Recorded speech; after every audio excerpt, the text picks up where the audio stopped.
আসসালামু আলাইকুম রহমতুল্লাহ বরকাত। ফজরের নামাজ সম্পর্কে গুরুত্বপূর্ণ হাদিস।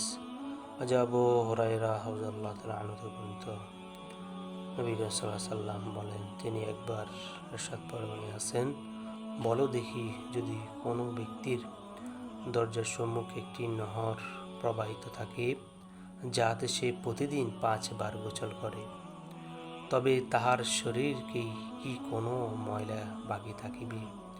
সাহাবাই কেরাম রাদিয়াল্লাহু তাআলা আনহু আরজ করলেন, কিছুই বাকি থাকিবে না। হুজুর পাক সাল্লাল্লাহু আলাইহি ওয়াসাল্লাম ফরমাইলেন, 5 ওয়াক্ত নামাজ এর অবস্থা এরূপ যে আল্লাহ জাল্লা শানহুর উপর বদৌলতে গুনাহসমূহ মিটাইয়া দেন। আল্লাহ পাক এই হাদিস অনুযায়ী আমল করার তৌফিক দান করুক, আমিন।